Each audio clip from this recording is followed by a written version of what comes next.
Well, thank you, everyone. Thank you for joining us today. I am Mitch Hamza, Senior Program Manager for Distinguished Graduate Fellowships here at ASU, and I'm part of the Office of National Scholarships Advisement. We'll share a little bit more about what our office does in a second. Today, we're going to be talking about fellowships for graduate study in STEM and the social sciences. So just as a reminder, this is an information session, so the intent is to share a lot of information with you. Please take notes and please save your questions until the end rather than posing them during the session. You may find that your questions are answered throughout the session. And so I think it's just easier just to answer the unanswered questions at the end of the session. Additionally, there are opportunities to meet with an advisor. So if you have hyper-specific questions, such as if a specific award is the best fit for you and your field, that might be better answered in an individual advising appointment rather than a public forum, such as an information session, and you'll get more information about how to make those appointments at the end of the session. So without any further ado, we're going to go ahead and get started with today's presentation. All right, so Office of National Scholarships Advisement. What do national scholarships mean? What do we mean when we're talking about national scholarships and national fellowships? So these are awards that are going to be external to ASU. That means that they are open to national and international competition. So the awards that we are talking about today are not exclusive to ASU students. They are open to students across the United States or across the world to be able to apply to these awards. That also means that they are not reviewed at ASU and they are not managed at ASU, except if you were to receive one, then you would coordinate with someone at this institution or the institution in which you are going to conduct graduate study at. If you're applying to elsewhere as a senior, you would work with them there about managing the award. But in the grand scheme of things, these are generally not awards that are managed by institutions overall. They are managed by philanthropic bodies, foundations, and government entities that are funding these opportunities. They are highly competitive. So for some of these opportunities that we're going to talk about today, they get thousands of applicants and they award it for much less numbers. So for some of them, there's only going to be 20 to 30 people who win them in a year. And for others, there's going to be thousands of people who win them in a year. It all depends on the funding source and how many awards they're preparing to hand out that year or award. They don't hand these out, they are earned, right? Because they are highly competitive. They are merit-based. These are not needs-based. So I'm pretty sure that all of the awards that we're talking about today do not ask for documentation about financial needs, such as FAFSA. They are instead more focused on awarding applicants who are future leaders in their areas. They're looking for students who are going to shake up their fields, who understand how they can innovate in their fields, but who also don't just focus on their research. They are also attuned to the needs of their community and going out and making social change. So merit here is not just being an excellent student. It is many other things. It's being an excellent researcher. It's participating in publications. It is making conference presentations. It is also gaining experience being a volunteer and leader in your community. And there are many ways to pursue that. So keep in mind that they are looking for really, really, really excellent applicants for many of these awards. They are mission driven. The reason that they are mission driven is because they want to find applicants who can fulfill their mission, right? So for some of the awards that we're talking about today, some of their missions are very specifically looking to make future leaders in STEM. Others are people who can create some kind of social innovation or make some kind of social change in society. And so it's really important to completely understand a foundation's mission and how you speak to that mission and how you can fulfill it if they choose to fund you. They are also incredibly prestigious. So having one of these awards on your resume separates you from the folks who don't have it in your field, right? This is something that's going to set you apart from the pack and show that you have been selected as someone who represents the future of your field. So what do these awards do? So we talked about they're hard to get, they're highly competitive, they are mission driven, but what can they actually provide? Well, it's not one size fits all. Every award is going to be a little bit different in what it offers. So they often provide funding, some kind of funding, either a stipend, tuition reimbursement, both of those. Sometimes it's multiple years of funding, sometimes it's 1 year of funding, but they do give you some kind of financial compensation in order to really focus on your own research as a graduate student. They also provide access to opportunity. So many of these awards are networking opportunities. You will be part of a cohort of other students who have been selected for this award, and you will also gain access to other kinds of opportunities through these awards. So it will open up many doors for you. And when you go on job market, after you're done with your graduate study, these awards will help you stand out there as well, right? So it opens new opportunities for you. They can provide experience. So some of these are going to be more experiential than others. The GEM Fellowship, for example, has an internship component to it. That's what makes it incredibly unique.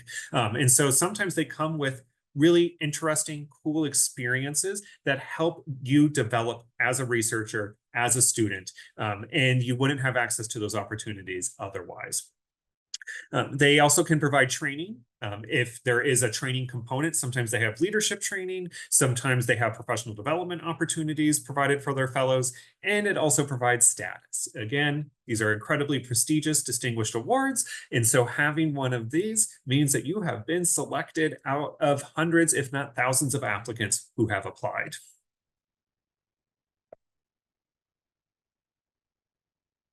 So at the Office of National Scholarships Advisement, we advise on these awards. So what do we do? So number one, we promote national scholarships and fellowships, the kinds of awards that we are talking about today, in information sessions such as the one you are currently attending. We also target and recruit ASU applicants to find the applicants who are going to be the best fit for these awards, because ASU does a really good job at preparing its students to be competitive for these opportunities. As I have said numerous times, these foundations really care about social change and social impact and research that is relevant to society. And that is baked into our charter, that is baked into our design aspirations, and ASU students are very adept at communicating how their research has social relevance. We also advise ASU students and alumni through the application processes. So it's not just this information session. We have conversations with you individually about which awards are the best fit for you.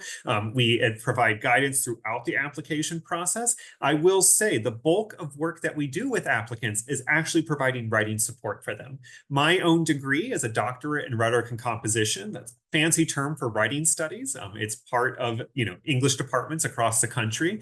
And I provide a lot of writing support for students. My own dissertation was on the role of empathy in writing centers. I apply that work every single day when I work with applicants, and everyone else in our office also has a lot of experience with providing writing support. And that is the bulk of what we do. And we have a lot of expertise that we bring to the table that comes from our own backgrounds, but also comes from our conversations with these foundations, comes with conversations with other advisors across the university. And for many of these awards, you don't have to choose to work with our office to apply to them, but you do gain a lot of knowledge and benefits from working with us, because we have access to knowledge that you may not have if you work on your own, or if you just work with your faculty mentors, who also can provide a lot of knowledge for you too. So we encourage you to work with both us and your faculty mentors. And we'll talk a little bit more about that towards the end of the presentation.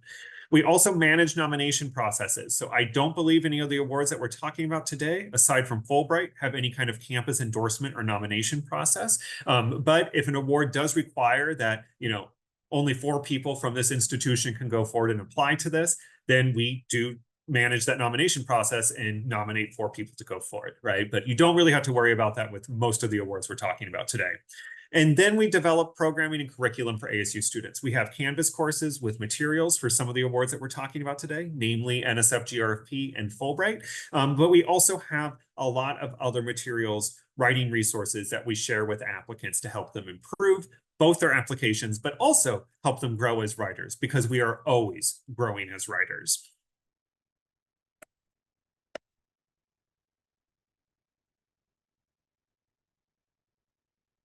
All right, so I've already noted that national scholarships and fellowships are very competitive. That is something to keep in mind. These are not easy awards to get, but one thing that we like to communicate when someone hears that, they go, so then what's the point of applying? Well, we like to tell everyone the benefit is in the process itself, right? By committing to an application process, by going through multiple rounds of revision, you learn a lot more about yourself. You learn a lot more about how to explain your goals and your mission and your vision and values to others, and also explain your research. And that process is something that can't quite be replicated by any other process. So if you work with our office, you will inevitably, if you're doing the work that we're asking you to, learn something new about yourself. And that is something that's highly valuable. You also, if you choose not to apply to one of these awards because it sounds too competitive, then you're the one saying no, right? And so if you're a good fit, if the award seems like something that could support what you want to do, then, the only thing you can do is try and see what happens. But we do have to be reasonable with our expectations about the outcomes of what can happen when applying to one of these opportunities.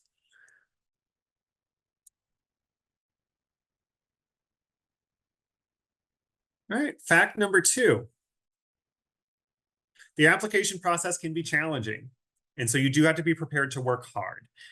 This is something that I just touched on previously. I said the process is the benefit, but it's not something that just happens in one draft, right? There's no such thing as a perfect first draft. I've never seen it in all the years that I've been looking at application essays.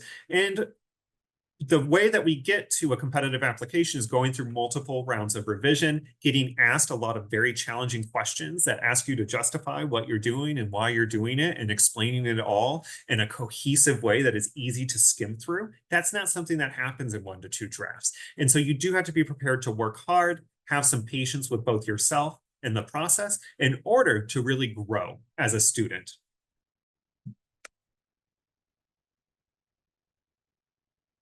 Fact number 3, we're here to help. That's our purpose on this university, right? The university has seen fit that they want to support students who are applying to these awards. And so they support our office in doing that. That is our directive from the institution, is to work with you on these applications and provide comprehensive support. But you also have support in other areas too, right? You have your peers, you have faculty mentors.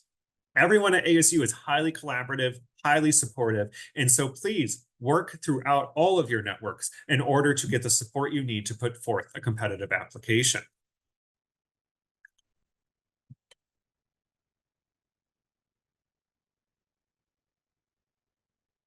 So fact number 4, we do win. Even though that these are highly competitive opportunities, as I said before, ASU prepares students to be able to succeed at these competitions. And so sometimes when students hear that an award is highly prestigious or distinguished, they may automatically assume, well, that's just for students attending Ivy League institutions.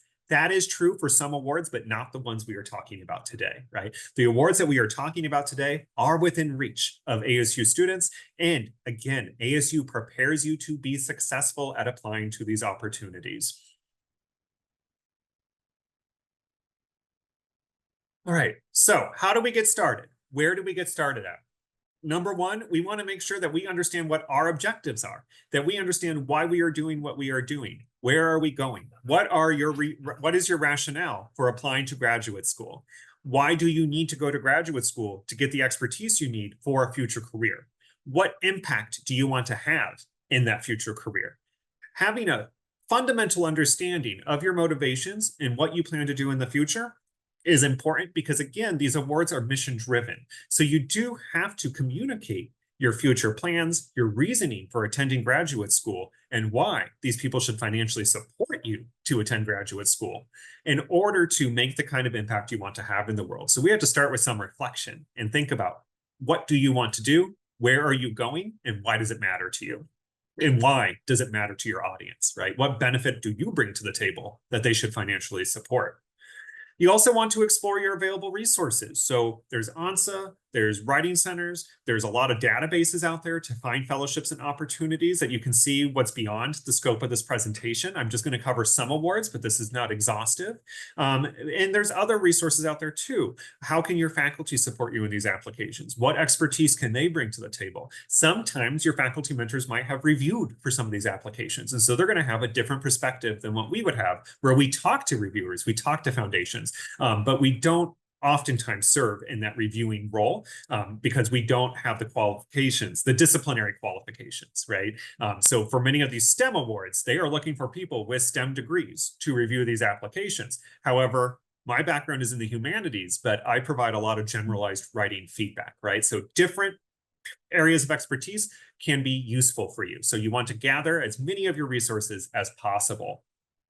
Make lists of everything you need to do, of the awards you want to apply to, of their deadlines, the other things you need to do, such as apply to graduate schools. Which graduate schools are you applying to? Which ones are most compatible with some of the awards that you're applying to? And jot everything down. You can't all store it here, so do make sure that you are documenting, collecting materials, writing down your ideas and thoughts about why you are applying to certain institutions, what you want to do there, because you will have to make those arguments in your graduate school applications as well, right? So for these awards, it is just largely an argument about why do I need to go to graduate school and what do I want to do in the future. But when you're applying to graduate school, you have to make an argument about why you need to apply to that specific program and how that specific program and its resources support you to succeed in the future, right? And so you need to be keeping track of all of that conceptual information and be writing it down. So make lists, write down things, collect your thoughts. Seek advising. Talk with us about fellowship applications. Talk with your faculty about graduate school applications.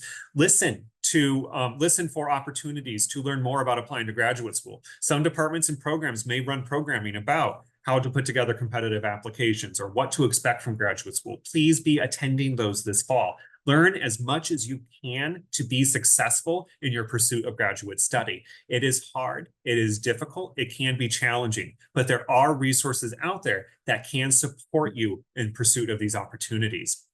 And then finally, the last one is a little bit of practical advice, but please craft a timeline. When do you need to do certain things and when do you need to have it done by, right? And certain deadlines are going to arrive. There's a ton due in October for these awards. Your application deadlines for graduate school might be a little bit later, might be a little bit earlier, might vary from institution to institution. It's a lot to keep track of. So craft that timeline, figure out what markers do you need to get things done by in order to have everything arrive on time, and also to keep a grip on your own sanity and well-being this semester.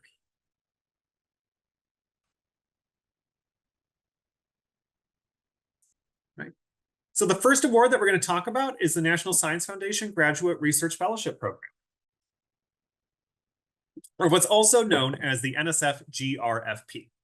So the NSF GRFP is an award that seeks to identify future leaders in STEM, social sciences, behavioral sciences, and STEM education, and support them in their graduate studies. They specifically are seeking undergraduates looking to apply to graduate school. You can apply when you're in your first or second year of a PhD program to this award, but you can also apply as an undergraduate student. And we encourage students to apply both times if you can.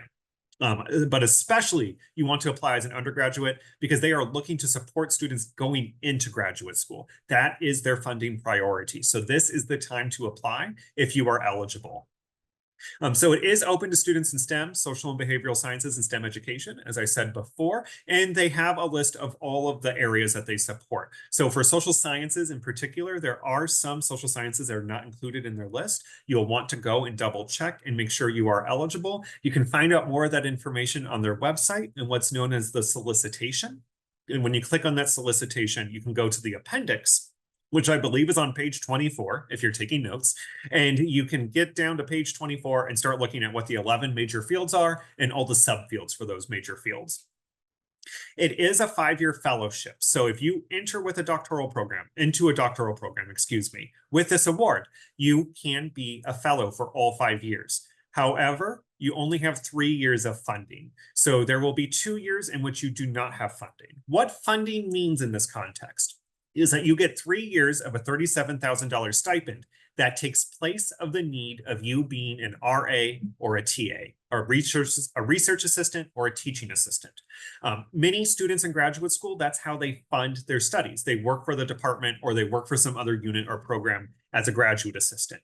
For 3 years with this funding, you don't need to do that. You just get $37,000 a year to focus on your research. You're not teaching, you're not conducting research for someone else, or you're not being a graduate assistant in an office somewhere on campus. You're just focusing on your research.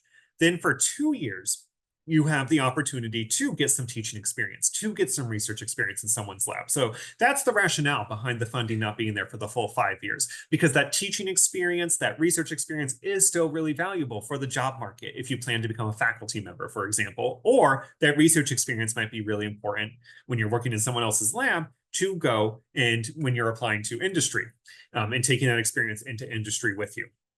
So that's the rationale behind the 3 years of funding for a 5-year fellowship. And you don't have to take it consecutively. You can move it around. So sometimes a fellow will take, the funding in the first year, their second year, and then they'll keep that 3rd year of funding until their 5th year so that they get paid to work on their dissertation. And so there is some flexibility with how you do that. Again, that's an annual stipend of $37,000 for 3 years. And then you also, your institution, so if you stay here at ASU for graduate study or you go somewhere else, they'll get $16,000 to apply towards your tuition. You don't see that $16,000 other than the fact that your tuition is somewhat paid for. Some institutions waive the rest of the cost. I can't speak for every institution across the United States, but I do know at ASU, the rest of the cost is waived for those 3 years. So your tuition is covered as a fellow for 3 years. And again, when you're an RA or a TA for those other 2 years, there are other ways in which they work out how tuition is paid for in most cases. Again, I can't say definitively this applies to everyone in all cases at all times. There is no postgraduate study service requirement, so you don't have to work for the NSF after this. And you also gain access to supplemental funding to sustain your research while on medical leave, such as family leave. So there's a number of benefits. There's other additional benefits, such as networking with other fellows, gaining access to applying to opportunities such as NSF intern, and then also every institution has different benefits for its fellows. So for example, at ASU, the graduate college provides a little bit of extra research funds every single year. I believe it's somewhere in the region of $600 to $800 that can be used for equipment, laptops, whatever you need as a graduate student. I don't manage that part of the award. So if you did receive it and stay at ASU, you would learn more about those benefits. But just letting you know, there's a lot that's brought to the table if you receive this award and stay at ASU.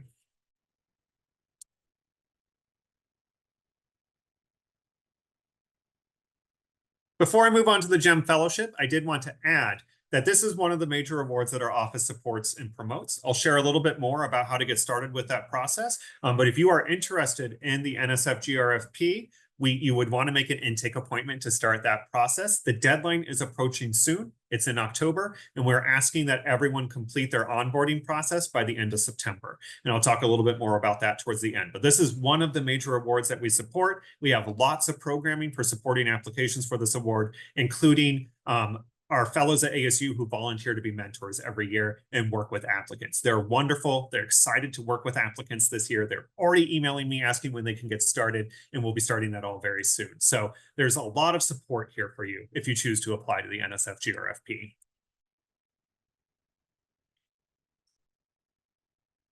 The next award is the GEM Fellowships. So the National GEM Consortium provides multiple fellowships to STEM students, and this is not social sciences. This is purely STEM. And so there are fellowships available for masters in engineering in STEM to pursue an industry career, or there's also fellowships available for historically underrepresented students who are pursuing a PhD in engineering in STEM, and you would need to go into their portal to see how they define that. But there are multiple opportunities. This is the award that includes an internship component. So there are stipends that support you as a student, but what really makes GEM stand out from the pack, aside from their mission, is that they provide industry internships. So for over the summer, in addition to getting, part or all of your studies paid for by the fellowship, you also have opportunities to work at top labs in corporations as a researcher or in some other kind of capacity. And so that's really what's most exciting about this award, are those professional development opportunities. But it's also tiered. So if you apply and you don't get in at that top tier to get an internship, there are potentially other fellowships that can support your graduate study. So there's different tiers of how they work. You'd have to go on their website, and those do vary from institution to institution. So one thing I will say, and I'll note it here because I think it's the third bullet point. It does say that full tuition and fees provided by a GEM University member. So these aren't applicable at every institution in the United States that provides, graduate degrees in STEM and engineering. However, there are many partner institutions. ASU is one of them. And so you'll also want to go and look at their list and see, are you applying to their partner institutions?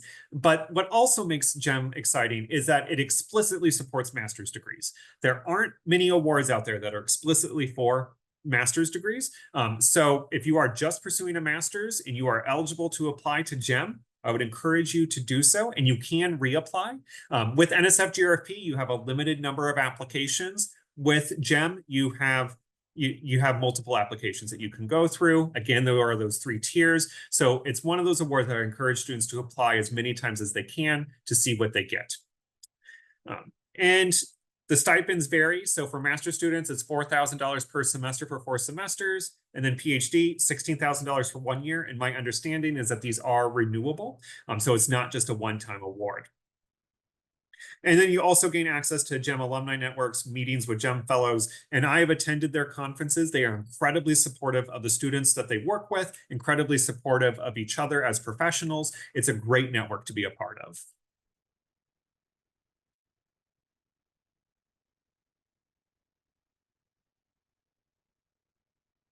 The next is the Quad Fellowship. So the Quad Fellowship is a rather new fellowship. So it just finished its 2nd cycle this year. In our first cycle, we had 2 recipients at ASU, Sammy Harker right here. She's fabulous. She was one of the recipients in that first cycle. And the 2nd cycle just closed out this past spring. And the 3rd cycle is waiting to be announced. It may be this fall, it may be next spring. They have not decided on when the next application cycle is going to be. It is a really exciting award because there's a number of things that make it very different than the 2 previous awards I've talked about. This is an award that was founded to support research that is dynamic, future-facing, and really rooted in international collaboration. So the term Quad refers to the Quad countries, which in the original iteration of this award were 4 countries: the US, Japan, Australia, and India. So those were the 4 Quad countries. And in that first cycle, they awarded 25 awards to students from each of those countries. So there's 25 fellows in the US, 25 fellows from India, 25 fellows from Australia, 25 fellows from Japan. After that first cycle, they paused it, they made some changes, it came under new management, and now they've opened it up to being for students from the Quad countries and also from 10 ASEAN countries. So those include countries such as Vietnam, Cambodia, Laos, and you'll have to look at the full list on their website. So this is an award that, unlike the previous 2 awards, if I did not mention it, NSF-GRFP and GEM only available for US citizens. However, the Quad Fellowship is open to international students from those countries. And so it also supports master's degrees with a one-time award of $40,000. It can be used for a master's. So this is one of the awards that's pretty unique because it can support master's work. It is open to international students from select countries, and it is really focused heavily on that international collaboration. And so if you become a Quad Fellow, highly selective, I think only 50 people were selected this year, 100 people selected in the first year. However, you get to network with really cool students from around the world who are doing future-facing research that's dependent upon international collaboration. It's a one-time award of $40,000, and you gain access to leadership programming, internship and career opportunities in the Quad countries, and also membership in the Quad Alumni Network, which we're learning more about as that network gets established, because this is a rather new award. And so if you are potentially eligible for this award, you can apply to this as an undergraduate applying to graduate school. If it opens this fall, it may not. So you can sign up for updates on their website. And as soon as it opens, they'll send an email. And once you know that, then you'll know that our office will support you on that application.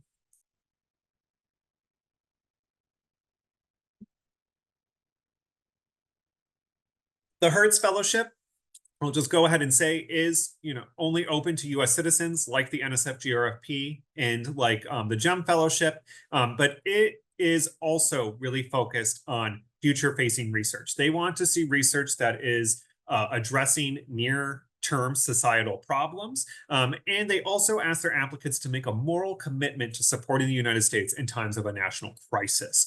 You can go on their website and see what kind of research has won in the past. There's all different kinds. Unlike the NSF-GRFP, which does not largely focus on medical research, the Hertz is open to people who are conducting medical research. So if you are interested in conducting medical research, Hertz may be the better fit for you than something like the NSF-GRFP, but it is open to PhD students in STEM. So this isn't for supporting a master's.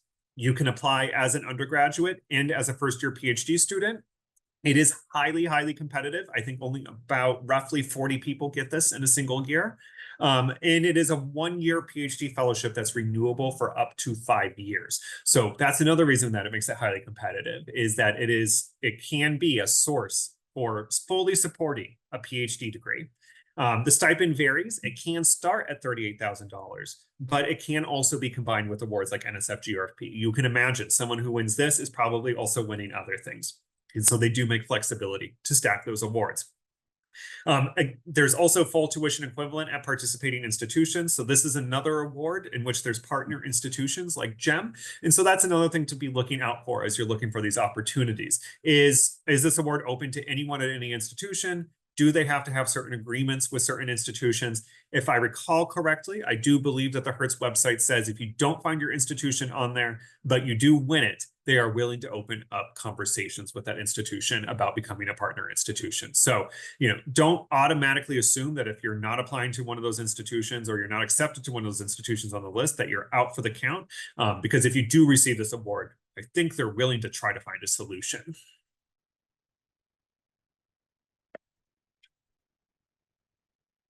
All right, finally, we're going to talk about the Fulbright U.S. Student Program. This is another opportunity to pursue graduate study, but there are other things you can do with a Fulbright as well.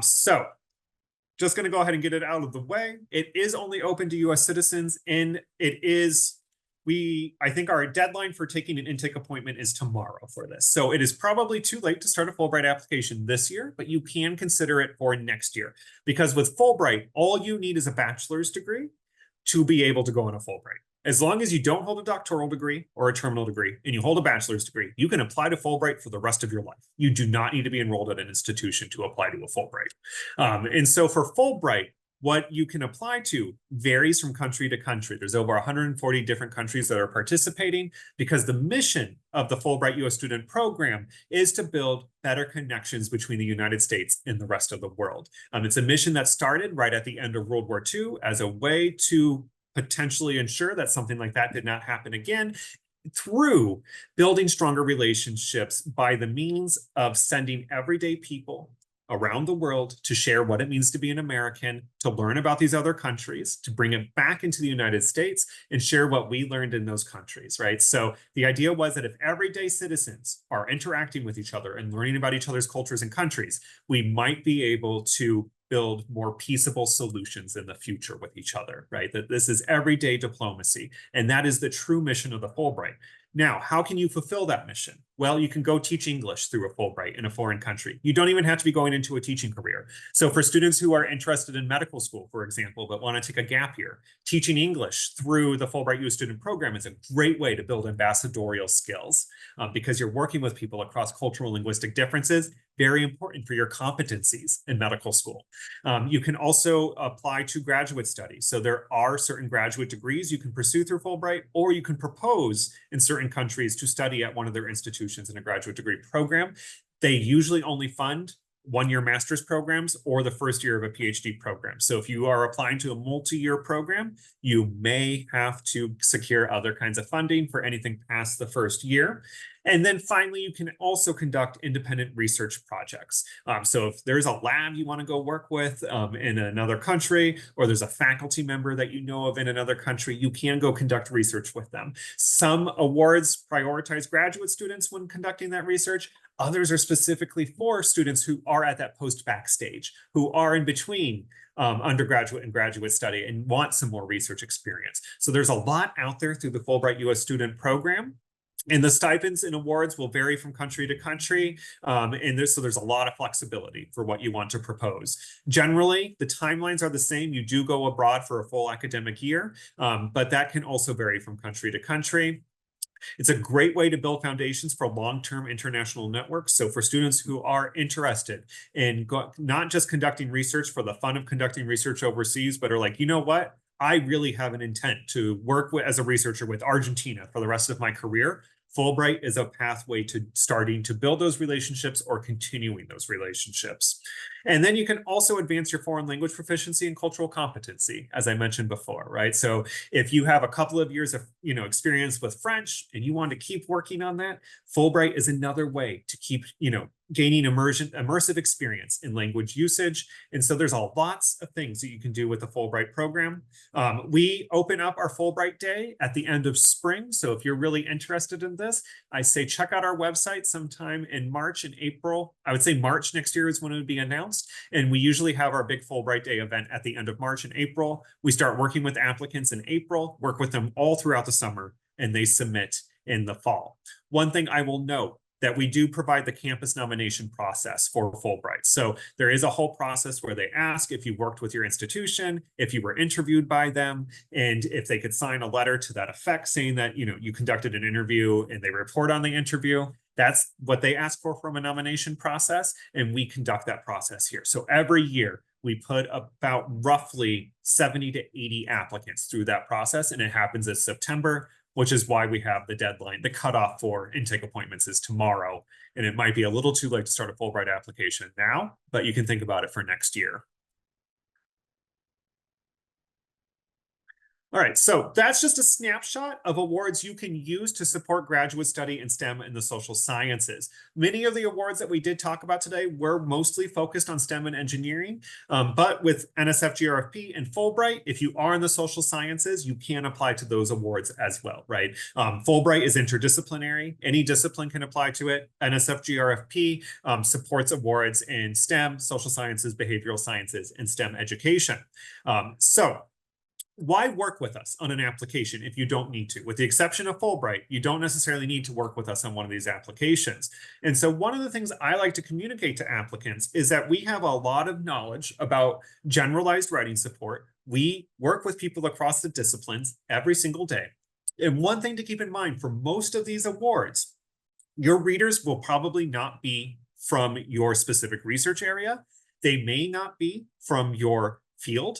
And so that's something to consider. Who is your audience and how do you best address what your audience needs? And so I often turn to this quotation from Gopin and Swan's The Science of Scientific Writing. If you ever want a comprehensive guide on the best way to really write well as a scientist, this is one of the best articles out there on that. It is one of the most widely cited in this journal, and it is something that faculty find useful, graduate students find useful, an incredibly useful resource. But one of my favorite quotations from that article is they argue that the fundamental purpose of scientific discourse is not the mere presentation of information and thought, but rather its actual communication. It does not matter how pleased an author might be to have converted all the right data into sentences and paragraphs. It matters only when a large majority of the reading audience accurately perceives what the author had in mind. Therefore, in order to understand how best to improve writing, we would do well to understand better how readers go about reading. And that's the support that our office provides. We often think about this from an audience's perspective. All right, if I'm reading this as someone who's reading 20 applications in their free time, they're very busy. How fast am I going through this? How carefully am I paying attention? What information needs to be placed in which areas so that they fully comprehend and understand what you're about, right?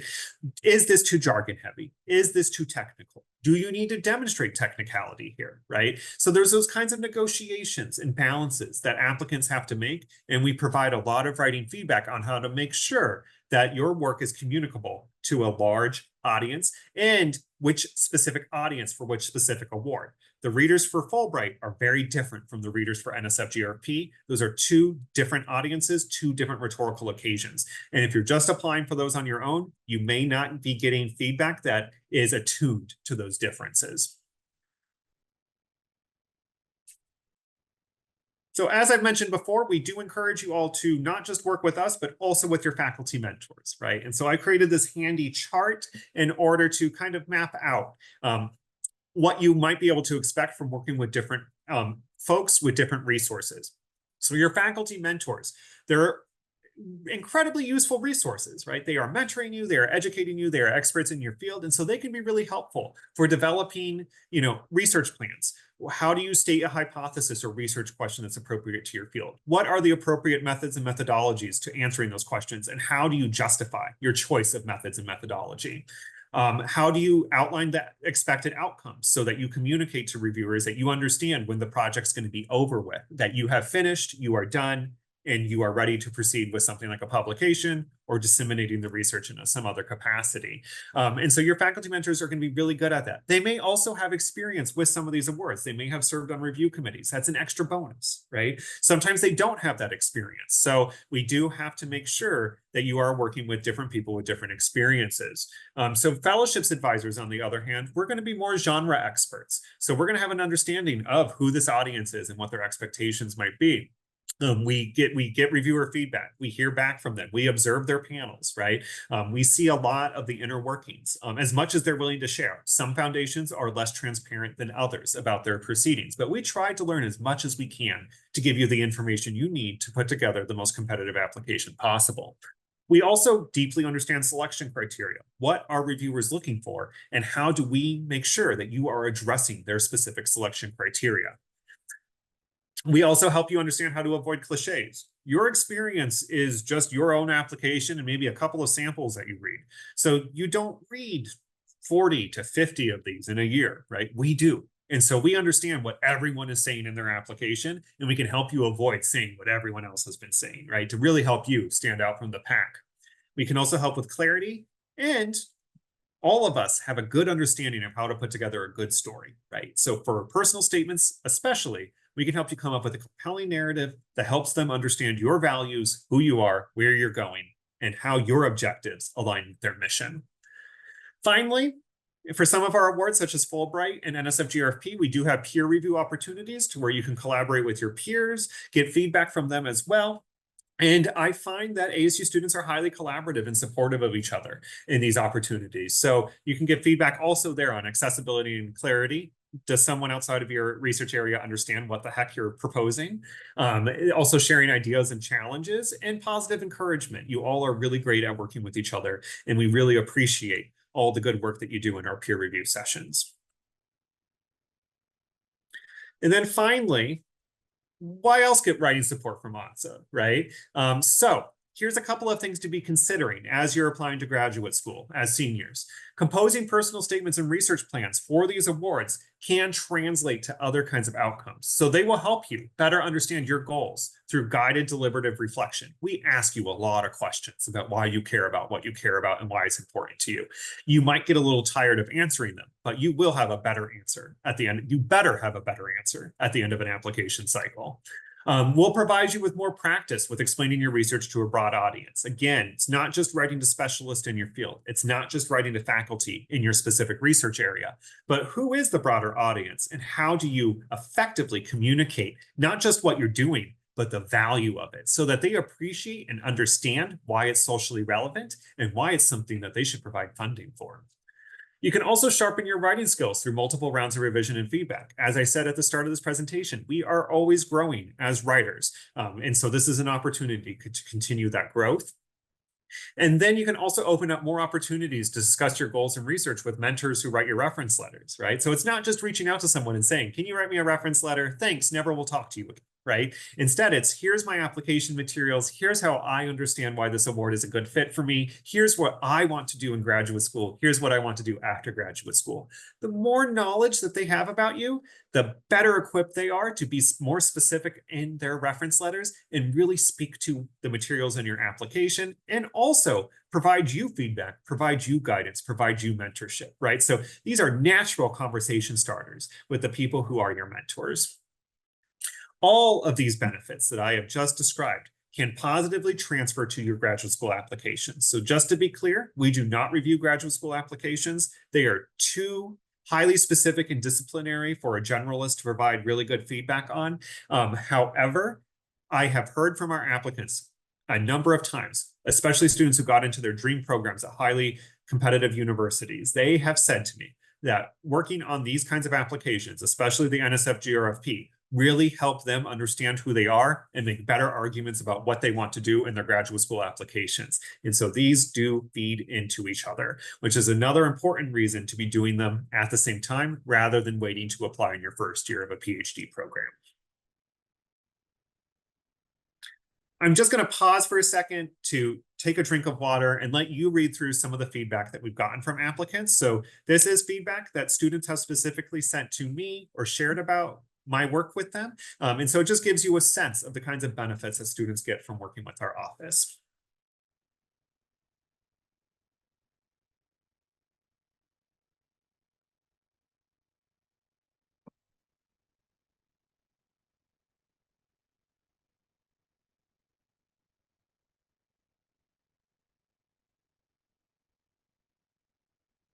I will say that my favorite piece of feedback, well, they're all my favorite. I appreciate all of this feedback, but the one that always makes me chuckle is the one at the bottom. Because if that's the least I can do, I've done my job. All right, so here's some of the more specific details about the kind of support we offer. So for some awards, we offer individual advising. So for awards like Hertz and GEM, that would probably be me and you working one-on-one together. For awards such as Fulbright and NSF-GRFP, where we have large application pools, we do meet in small groups for those meetings. So we provide both kinds of advising, individual and group. We provide writing workshops in support. We provide peer review sessions. With NSF-GRFP, we have fellows on hand for students to work with and collaborate with and learn from, and also talk about graduate school, right? So there's an opportunity to talk to actual graduate students if you want to learn more about graduate study.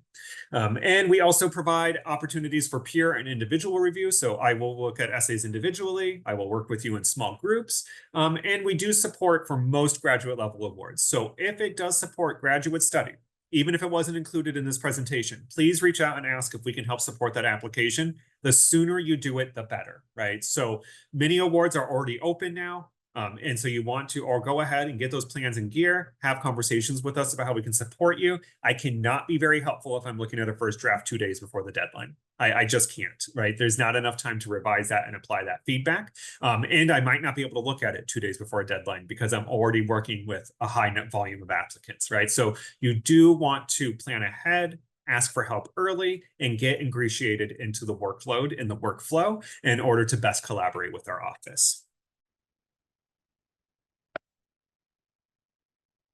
All right, so what are your next steps? And then we're going to go into the Q&A. So we do ask that you research the awards. Please go to the websites of any of the awards you found today. I did not go into in-depth detail about the eligibility requirements. This was just a snapshot of different things you can consider as a student planning to apply to graduate school in social sciences and STEM. So please go to their individual websites. Please read through their eligibility requirements, their timelines, when everything is due, what is expected of you, how many reference letters, when are those due? There may be a separate deadline than when your application's due, right? Get a good sense of everything that's required of you. Make lists, take notes, write everything down. Contact me after you check the eligibility requirements. If you have questions about eligibility requirements, I can interpret those with you, right? So some of this is going to be some kind of densely legal language, or maybe it's a little bit complicated. With NSF-GRFP, there are some complex eligibility requirements. Once you read through them and you have questions, we can talk through them, and our intake appointments for NSF-GRFP help you work through those eligibility requirements. We'll verify your eligibility before you proceed any further with applying for the award. If you are interested in applying for the NSF-GRFP, we do want to remind you that there are a lot of October deadlines. GEM, Hertz, NSF, all due in October. Quad may be due later this fall if they open it up this fall. And Fulbright already due in October too, but we have an earlier campus deadline of September 10th. So again, might not be the best time to open a Fulbright application, might have to hold off onto that until next year. But for NSF, GEM, Hertz, you want to reach out ASAP, particularly for the NSF-GRFP. It is a 3-stage onboarding process. There are 3 appointments before we get started with the drafting because we want to share information with you and want to break it up so it's not an information overload in one session. So the first session, we estimate your eligibility. After that, we talk about the application essays. After that, me and you have a one-on-one meeting about your reference choices. That takes time to schedule those and attend those, right? So you do need to get those done by September 25th. I will not be taking those appointments anymore after September 25th because I need to be focusing on essays after that. And I will not be looking at first drafts after October 1st. Reference letters are due on October 11th for the NSF GRFP, which means your references need advanced essays before they submit their letters. So we need to be working on these early, making good progress. So we will not be reviewing first drafts after October 1st. Those are just our own internal deadlines if you want to work with our office on the NSF GRFP. Additionally, the next Fulbright application cycle will begin in spring of 2025, not 2024. I missed that date when I was updating the slides today.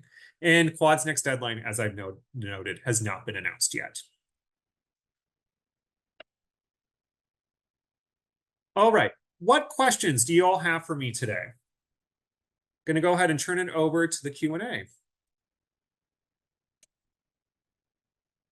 So you can feel free to unmute. You can type them in the chat. We are recording, just so you know. So you do unmute, you will be recorded. It will be put on YouTube. So you can feel free to ask the question in chat, and I'm happy to read it out loud, however you would like to proceed.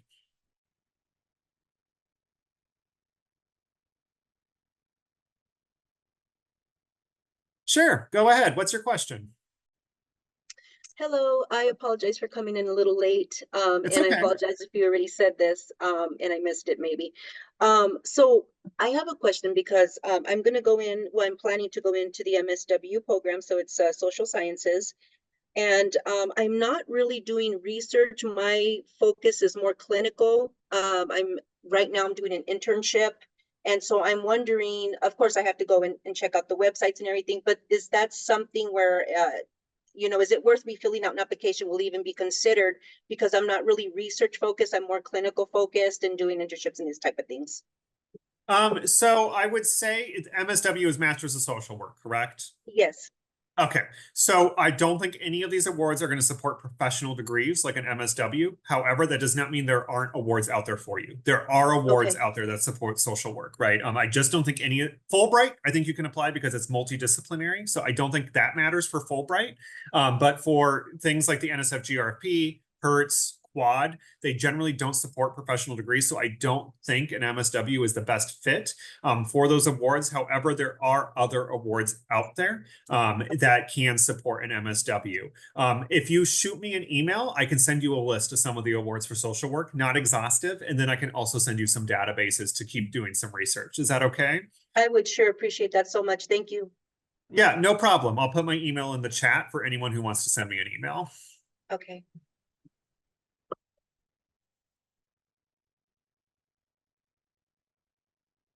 All right, what other questions do we have? I think we have one open in the chat. Someone said for the GEM fellowship, I said there was a possibility when it opened this fall and to sign up for updates. How can we prepare to apply for the GEM fellowship? That's not GEM. GEM is open. You can go to the GEM website. It's Quad. So Quad will announce their cycle sometime in the fall. So you can go to their website. It's the Quad Fellowship website, and you can sign up for updates. It's somewhere when you go to find out more. There's going to be a button that says the next application cycle is not open. Please enter your email here, and you will get an email when the next application cycle is announced. And that's usually a month or two before it opens. And so that's when, as soon as that's announced, that's when you want to get started working on it. You can review the eligibility requirements. You can get a sense of what's expected of you in the application. So you can get a good sense of what's required. And you would just have to wait for it to open to find out when the deadline is and when you can start working with us on it. Again, that's a newer award. And so I think they're still, figuring things out as they progress with each cycle.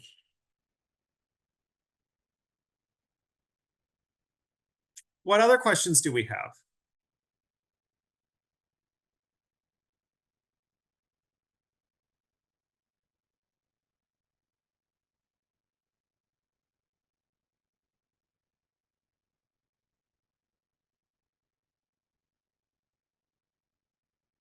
All right, so just as a reminder, these are your next steps. So again, for NSF-GRFP, we want to schedule those intake appointments as soon as possible to get that started. If you're interested in that award, again, reveal the eligibility requirements before you make the appointment, just to get a sense if you're eligible. If you have questions, you can ask them in that intake appointment. For the other awards, those are going to be one-on-one communications about those. So just please send me an email if you're interested in applying to them, and we can start a conversation about them. Finally, this is our website, onsa.asu.edu. You can find my contact information on there. You can also find, future information sessions that we have about other awards and a lot more information on there. We also have a database that you can use, but for many graduate awards, there's a lot more out there than what's in our database. So we have other resources, and all you have to do is send me an email or attend one of our introduction to graduate fellowships information sessions. The next one will be at the end of September in order to learn more about how to use those tools. I'll stay around for, one more minute or so if we have any additional questions. If not, you all are free to go, and we'll stop the recording after we make sure that no one has any additional questions.